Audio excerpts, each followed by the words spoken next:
alright nk'uko twari twabisezeranije rero ubushize, uyu ni wo mwanya wo kugira ngo tubashe kuba twabaha noneho igice cya gatatu ku bigendanye no konsa. Twavuze aho amashereka aturuka, twavuze imisemburo ibifasha, twavuze ku babyeyi bagize umwaku cyangwa se amahirwe make yo kutonsa uko babyitwaramo, twavuze ibintu bitandukanye mu by'ukuri ku konsa. Hanyuma ariko tunagaruka ku byiza byo konsa ku mubyeyi. Mu byo twavuze birimo yuko ngo umubyeyi wonsa neza buriya ntabwo ahera akajya mu mihango. Ese buriya bigenda bite kugira ngo umubyeyi wonsa ntahere ko ajya mu mihango? Uyu munsi rero nicyo kiganiro nshaka ko tuza kugarukaho kugira ngo dusobanukirwe, tumenye ngo bigenda bite, haba iki, ese ni iki gituma umubyeyi wonsa atajya mu mihango? Icya kabiri, ni iki gituma umubyeyi wonsa adahera ko ajya muri ovirasiyo cyangwa se atajya mu bihe by'uburumbuke bishobora gutuma aba yanasama aramutse akoze imibonano mpuzabitsina idakingiye. Ntabwo ntinda, ndashaka ko tugerageza iki kiganiro kikaba kigufi, ariko mbere y'uko dukomeza nshaka ko dusaba abantu badukurikira gukora subscribe, bagakora share, bagakora like, bakatubaza ibibazo muri comment kugira ngo tubasubize. Twashyizemo na nimero yacu ya WhatsApp, burya ushaka kutwandikira kuri WhatsApp kandi turagusubiza.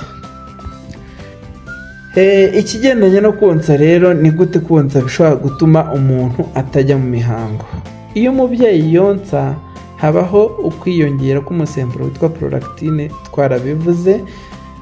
Iyo prolactine rero iyo ibaye nyinshi burya ibuza imirerantanga y'umugore kuba yagira igisubizo cyangwa se yagira impinduka igira bitewe n'umusemburo witwa follicle stimulating hormone. Ibyo rero bituma izo follicles cyangwa se utunyangingo two mu mirerantanga y'umudamu tudakura. Iyo tudakuze bituma hatabaho nyine itangwa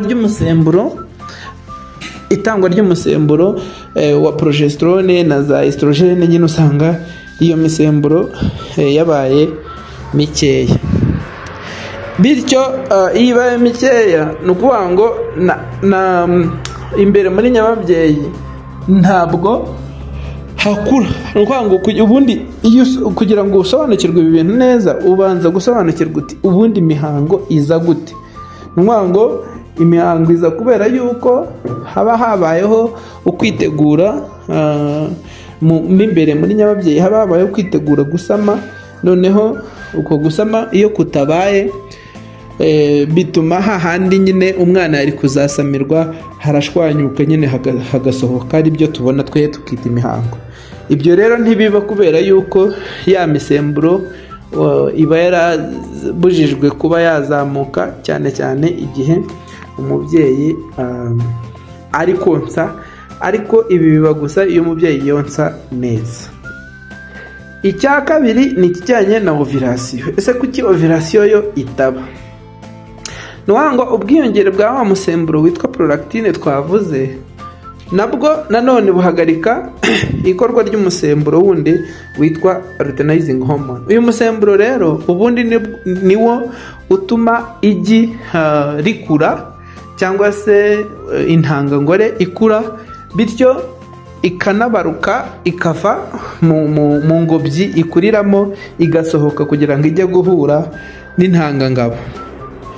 Ni ukuvuga ngo rero ibi iyo bitabaye kubera yuko wa musemburo utabashije kuboneka uhagije, ibyo bituma na ovirasiyo nayo itagishobotse. Ovirasiyo rero itabaye ntabwo biba bishobotse ko umugore ashobora gusama, cyane cyane mu gihe yonsa neza. Ngayo nguko rero, nkuko twari twabibasezeranyije, ikiganiro cy'uyu munsi ntabwo ari kirekire, ni kigufi, ariko ni amakuru twari twabasezeranyije yuko tuzabaha, ntago twari kwibuza kuyabaha, ni uko bigenda mu ncamake. Dukomeza rero kubasaba gukora subscribe kugira ngo umuryango wa Dr. Richard Official ukomeze utere imbere, ukomeze uzamuke, tuzamukane. Ngayo nguko, murakoze, murakarama, ciao ciao, nawe ubutaha.